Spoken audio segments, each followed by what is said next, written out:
Dear friends, happy to meet you once again through this video. In this YouTube series of foreign travelers to Tamil land, we will know what Chinese explorer and army general Yang Ting-pi did during his expeditions in the 13th century. I will give a narration about how Mayandi requested for help from the Chinese emperor to usurp the then king Sundar Panditeva when Yang Ting-pi was on expedition to South India in this video. The narrative of his journey is given as follows in the Yuan Shi.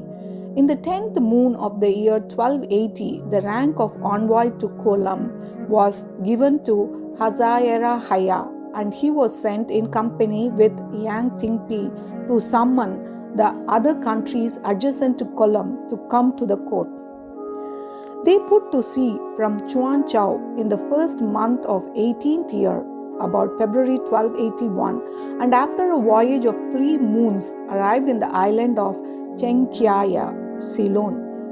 Chang Chen and the other sailors persuaded them, in view of the contrary winds and their provisions running short, to make for Malabar, Coromandel coast where Pandya kingdom flourished.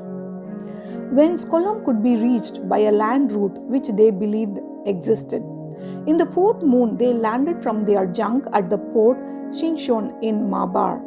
Mayandi means Mayandi, the minister of state, wazir of the country, said to the Chinese officials, "You are most welcome.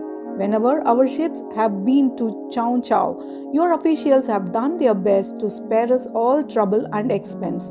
What business has brought you here?" Yang Ting-pi and the others explained the purpose of their mission and all about the supposed route to Kollam. Mayandi requested them, on the score of not only understanding what they said, to see his assistant or secretary, Fuali Abu Ali, and to him they told about the reported road and their business. In the 5th moon, 2 men came stealthily to the envoy's lodgings and keeping the people away so that they could not be overheard.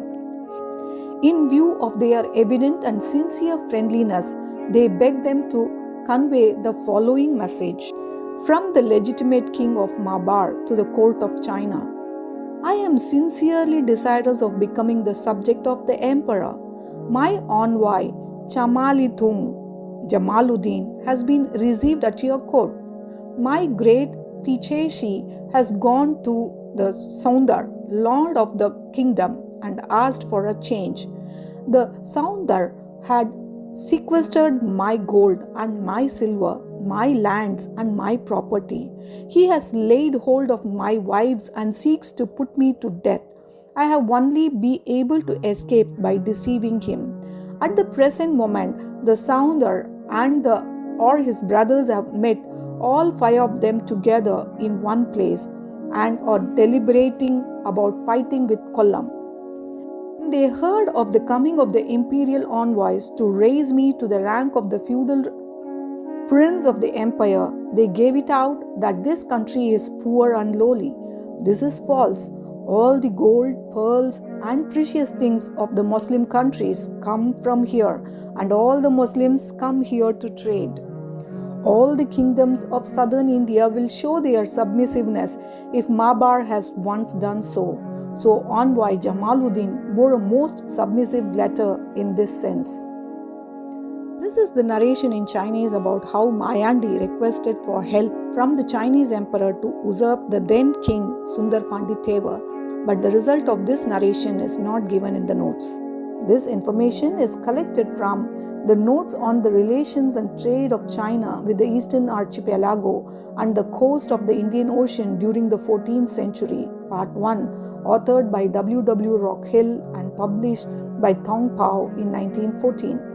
We'll meet you soon with last and another video about Yang Ting-pi expeditions to South India. Until then, thanks with wishes.